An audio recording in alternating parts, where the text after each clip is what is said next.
We have studied different types of motions like translational motion, rotational motion, circular motion, etc. Now there can be another variety of motions which can be non-periodic motion or aperiodic motion and periodic motion. So the motion can be aperiodic, aperiodic. It is also called non-periodic,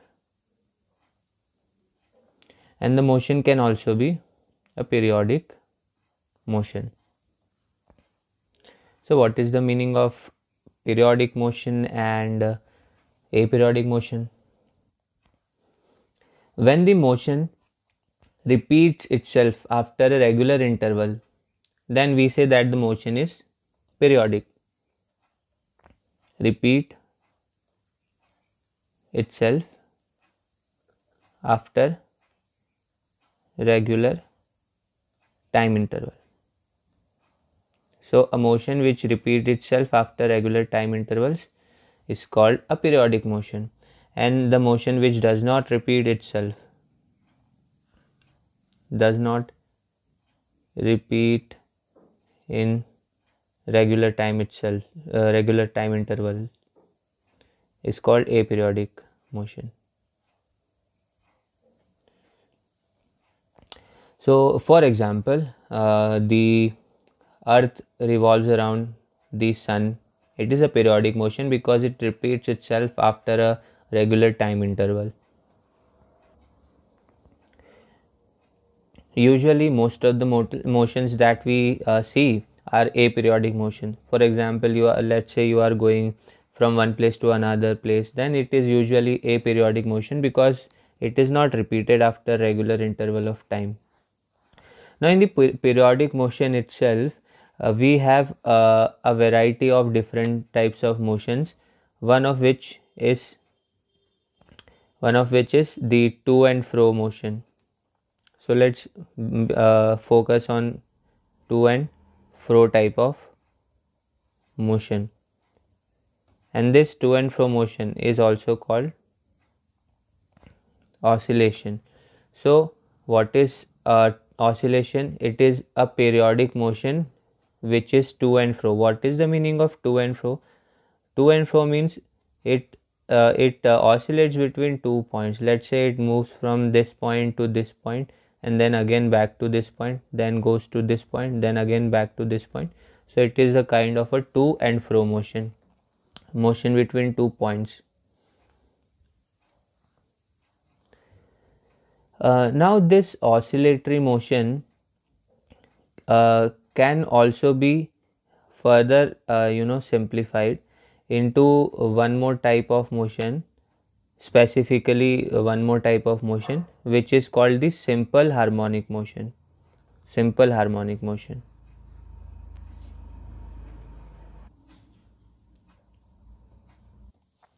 Harmonic motion.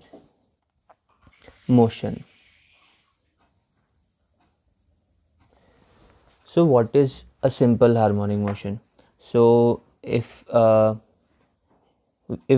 to and fro motion, if the to and fro motion happens approximately in a straight line, okay, then we say that to and fro motion is a simple harmonic motion.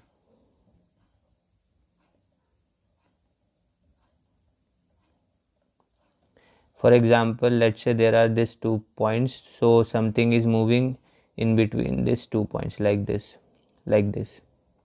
So this is called simple harmonic motion. So this is the name of this chapter, simple harmonic motion.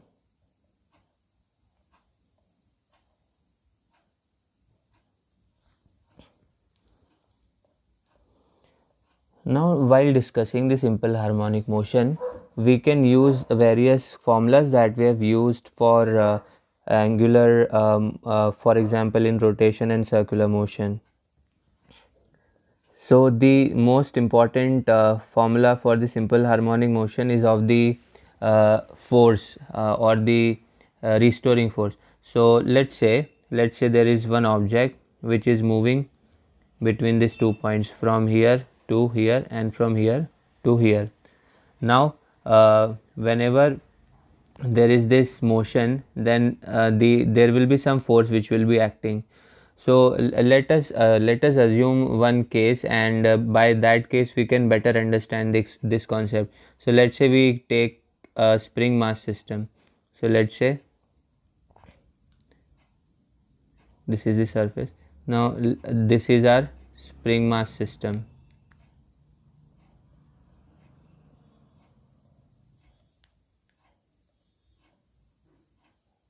So this is our spring mass system. Now we can do compression as well as expansion of this spring. So let's say that we expand this spring. So when we expand this spring, what will happen?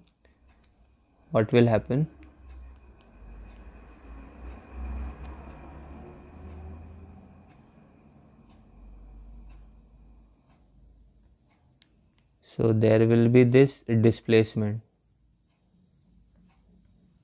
There is this displacement.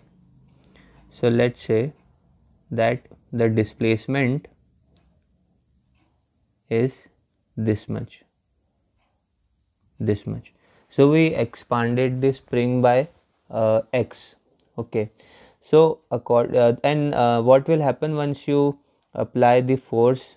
When you apply the force and then leave it at this location, the spring mass system will again try to go back to its original location. That is, it will again go back in this direction, and due to the momentum it will shoot back up to here. So let's draw that also.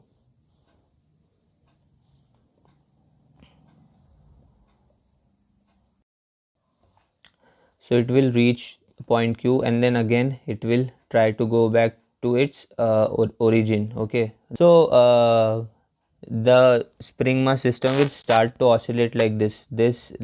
Okay.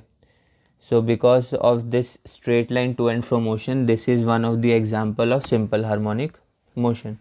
So the important thing here is that the restoring force that is acting on this spring mass system is equal to minus kx. The restoring force that is acting on this spring mass system is minus kx, where, and keep in mind, this is not only for the spring mass system, it is for any kind of oscillatory simple harmonic motion. So this x and k, x is the change in the position, or it is the displacement,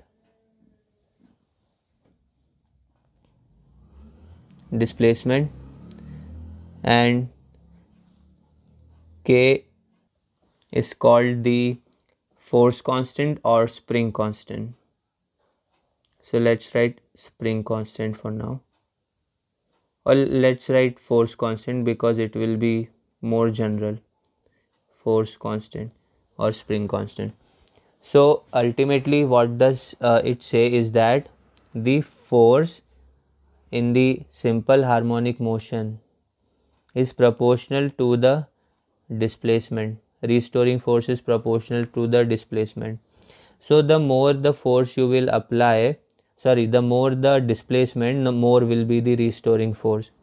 That is, the more you will expand this or compress this, more will be this restoring force. And one more thing, what does this minus sign indicate? It indicates that the restoring force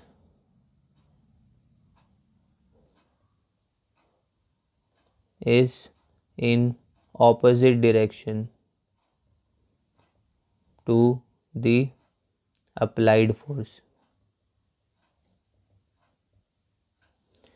So whatever force we are applying, the restoring force will be opposite to that. For example, let's say we applied the force in this direction, so the restoring force will act in this direction. Okay,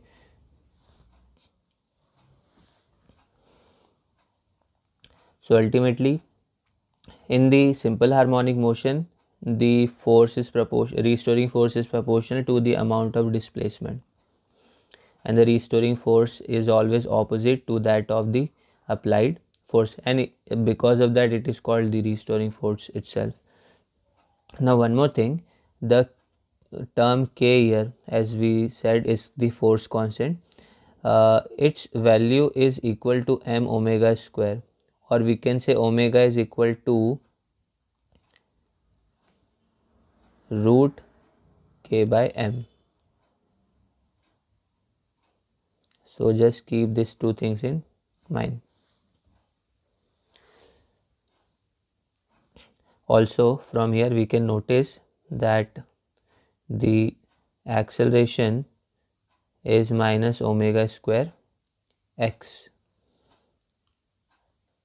from the above equation.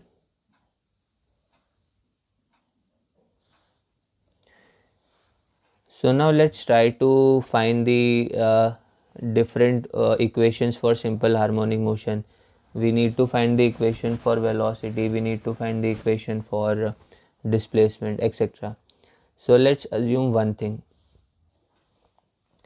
Let's consider a particle of mass m moving along x-axis. So let's say let's draw a line.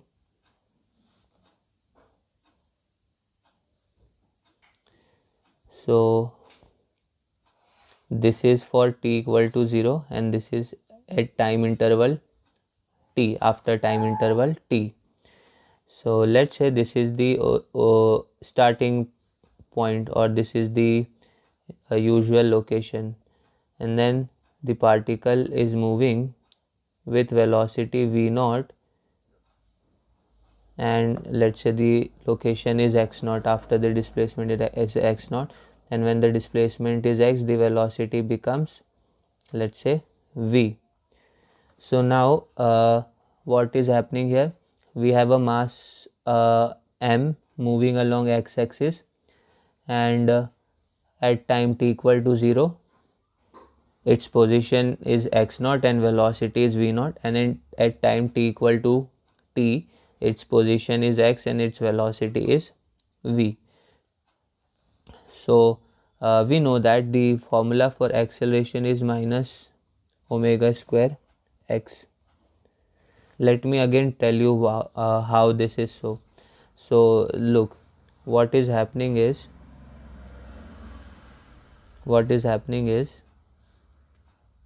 that f is equal to ma, and f is equal to minus kx. So ma equal to minus kx. So a equal to minus kx by m, and we know that k by m is equal to omega square. So minus omega square x. From here you can see k by m is equal to omega square.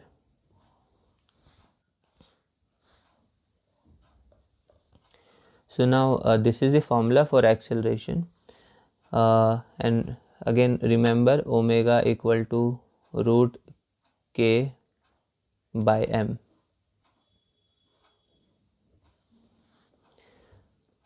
Now we know that acceleration is rate of change of velocity, that is dv by dt. So we get this point. Now we can do one important thing here. In order to, we need to find the value of v. Okay, what we are doing, we need to find the value of v. So let's try to find the value of d. So what we will do next is we will multiply and divide with dx, small change in x. Let's rearrange this. We get dv by dx and dx by dt minus omega square x. Now this we can also write it like, let's write it like this. It is same, but just following the convention of the book.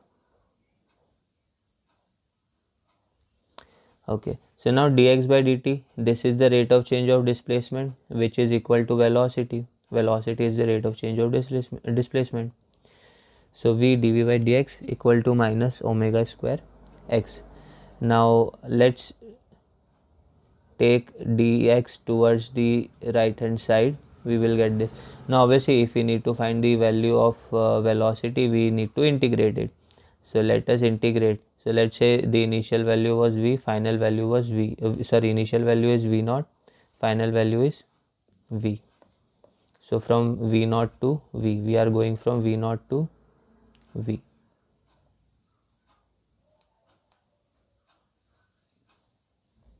v dv equal to, and then we are going from x naught to x. Our position is changing from x naught to x. Omega square x minus is there dx. Now once we integrate this, this will become v square by 2, limit from v naught to v, and omega square is a constant, it will come outside, and x will become x square by 2. So once we put the values, upper limit minus lower limit, let's cancel the 2 from both the sides. This 2 will get cancelled out. Okay, so we will get v square minus v naught square equal to minus omega square x square. Let me cut it.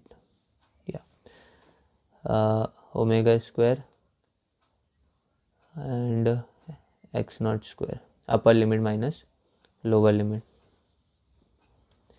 Now after this what we will get, if we rearrange this, we can get v equal to omega root v naught square upon omega square plus x naught whole square minus x square. It's just a simple calculation, so try to do this. Now from here let's try to write it like this: v equal to omega root capital A square minus x square, where we have taken this term v naught square upon omega square plus x naught square to be equal to A, where A is the amplitude. Amplitude is the maximum displacement that is happening in this in any particular situation. So this term is called the amplitude. So we can write the formula for velocity like this. So this is one of the most important formulas for the velocity in simple harmonic motion. Now after this we can also find the value of x. So we know that v is equal to dx by dt equal to omega root a square minus x square. So now we can rearrange this and we can find the value for x. Dx root a square minus x square equal to omega dt. So once we integrate, we need to integrate from x naught to x. Dx upon root a square minus x square equal to let's say the time is 0 to t. We can also take t naught to t, no problem with that, omega dt. Now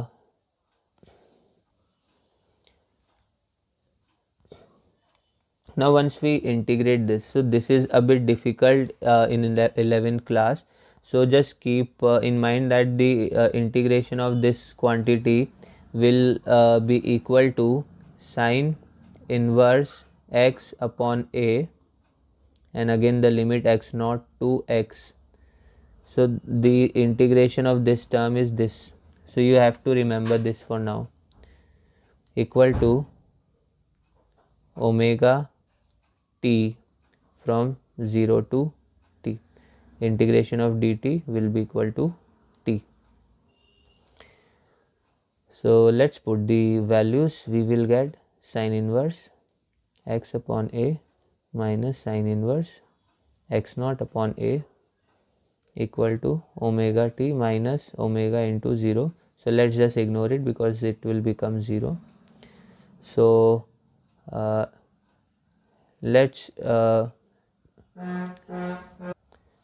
take one more substitution here.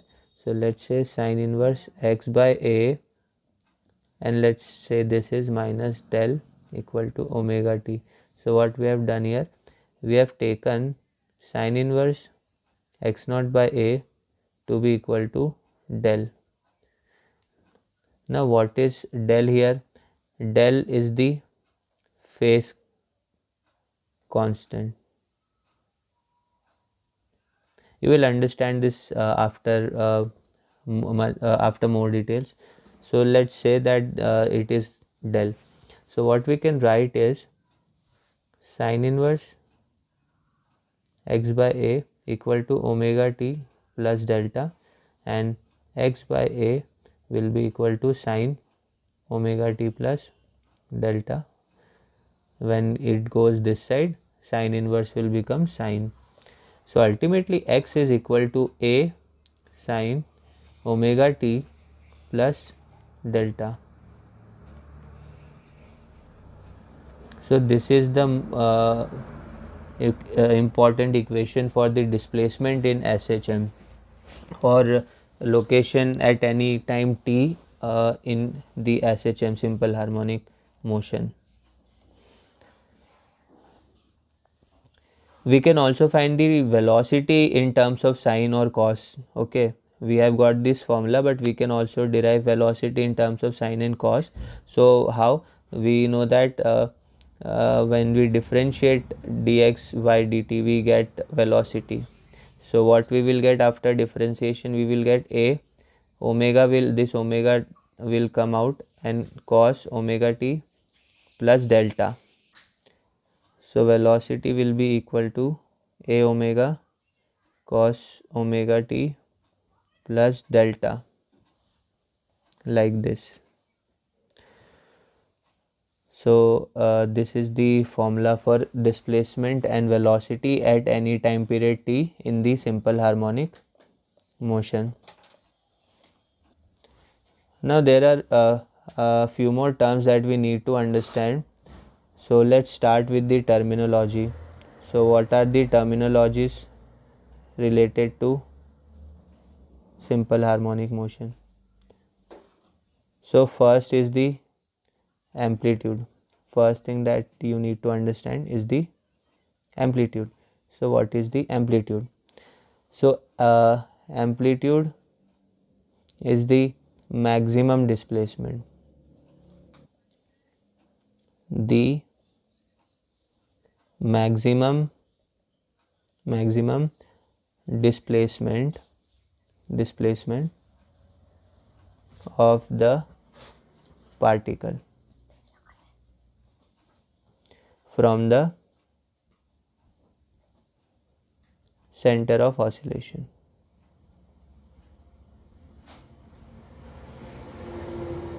Center of oscillation. For example, in this case, let's say this is the center of oscillation, and we expanded it till this point.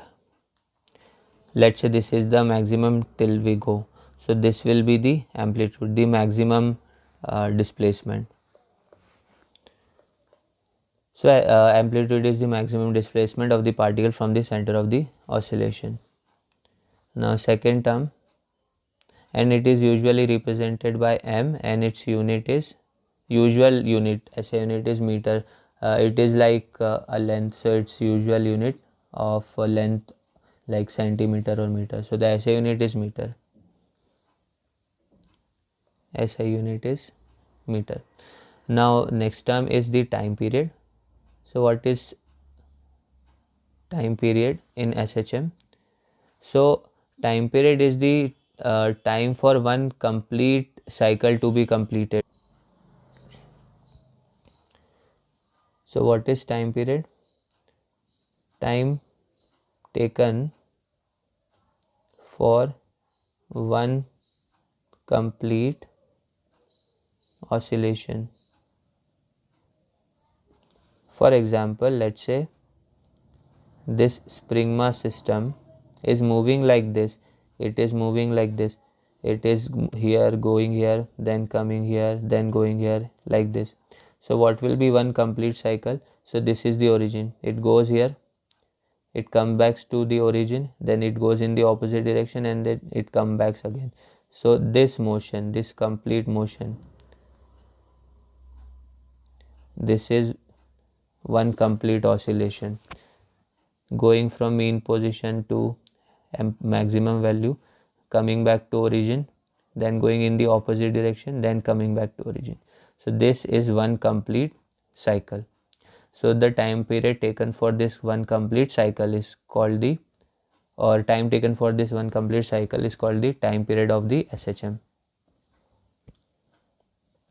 It is usually again the SI unit is second because it is time, and it is usually represented by capital T. Now the value of this time period comes out to be, for simple harmonic motion, it comes out to be 2 pi root m by k in case of spring mass system. Spring mass system, SHM in spring mass system. This is the formula. There can be other formulas as well. Next term is the frequency.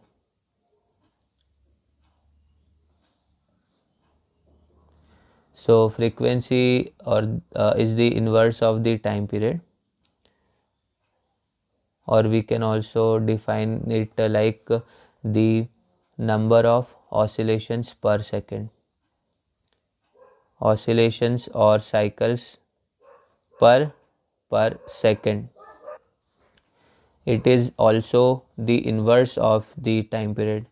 It is represented by nu. Nu is equal to nu, okay. Nu is equal to inverse of the time period, or you can also write it like this, 1 upon 2 pi root k by m. Also we know that root k by m is omega, so omega upon 2 pi. So one formula, frequency, usual frequency is omega upon 2 pi, and an angular frequency is 2 pi nu or 2 pi by t, because nu and time are inverse. So this is the normal frequency, and this is the angular frequency. Normal frequency and the angular frequency.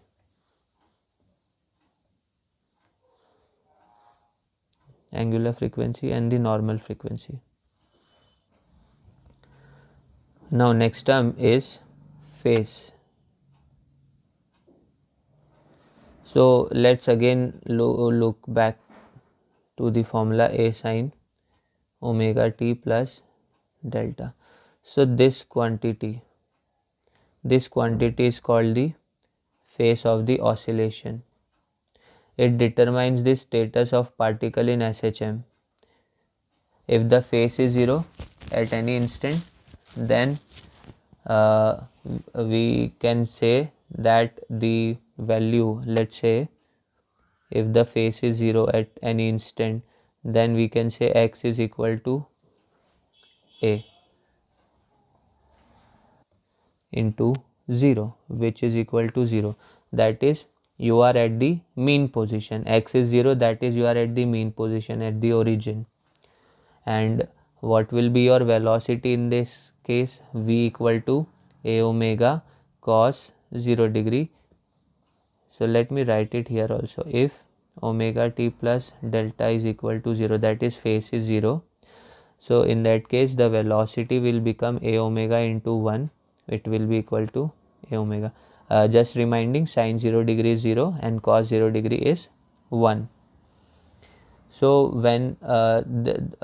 when we discuss about phase. The phase tells us about the location of particle.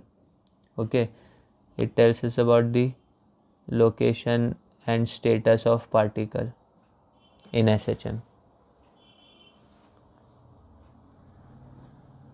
So this was one of the example that if the phase is 0, what will happen.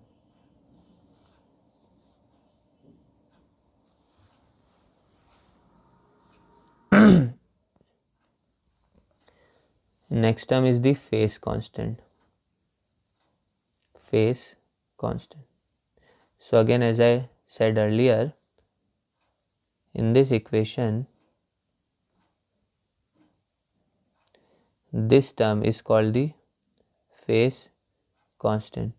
So this phase constant tells us about the starting location. So let's say starting location, starting point of the motion was, let's say, origin or the mean position. Then in that case delta will be 0 and the equation will be x a sine omega t. Let's say the starting point was extreme position, that is, let's say this is the origin and these are the extreme position. So if you, let's take the example of a pendulum. So if you start from the mean position and go like this, then this formula delta is 0, phase constant is 0. But let's say you start from here itself, you start from here and then go like this. So you started from the extreme position. So in that case the phase constant will be equal to, delta will be equal to, usually it is taken to be pi by 2, and in that case x will be equal to a sine omega t plus pi by 2, and we know that it will be equal to a cos omega t. A sine omega t plus pi by 2 is equal to a cos omega t.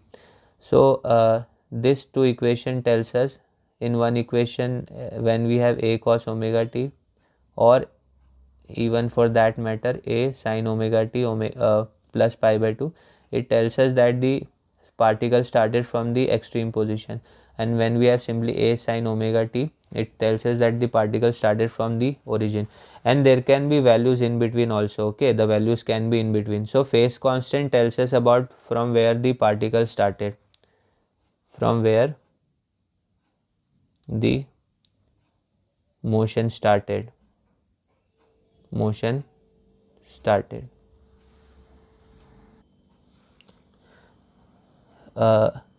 Now similarly we can find other values as well.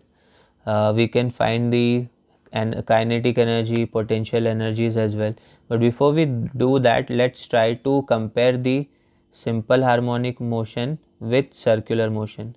Comparison of SHM with circular motion. We can explain this SHM using circular motion as well. So let's say this is our circle, this is the center, this is, let's say, this location is our starting point, this is x-axis. Okay, so this is our starting point, let's say this is, let's say, q.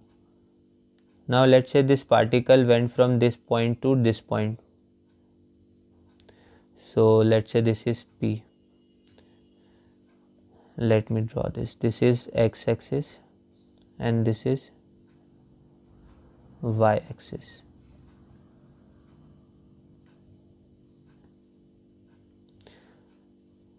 Okay, so let's say that the angle is theta, your angular displacement is theta. So here you can write your angular displacement theta to be equal to omega t. Again we know that how, because omega, angular velocity, is the rate of change of angular displacement upon time. So theta can be written like omega into t, angular velocity into time period.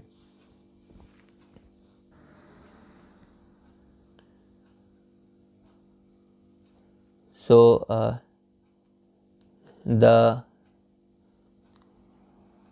displacement is we went from OQ to OP cos omega t. we went from here. Let's consider that this is very small, this angle is very small. Okay, this is important. Let us consider the angle to be very small. It is very small. Okay, so in that case point P and Q will be approximately same. Okay, so OP, this location, this location can be also in terms of cos, because let's say what will be cos theta, it will be equal to base upon hypotenuse. Now base is OQ and hypotenuse is OP, so because of that OQ is equal to OP cos theta. Okay, so that is our displacement, x equal to OQ and it is equal to OP cos omega t. So ultimately x is equal to A cos omega t, because OP is the radius, which is the maximum displacement, A cos omega t. Now let's say that in y direction what we will get. In y direction we will get, let's say this is our location, or we can let's put it in the middle only so that we can properly understand this. And let's say this is R, and let's put this Q point a bit here so that we can make a proper right angle triangle. So y will be equal to OR and it is equal to OP sin omega t. Again using the Pythagoras theorem, this is theta by alternate interior angle. If this is theta, this is perpendicular, this is base, this is hypotenuse. So sin theta is equal to perpendicular upon hypotenuse, which is OR upon OP. So OR equal to OP sin theta. Okay.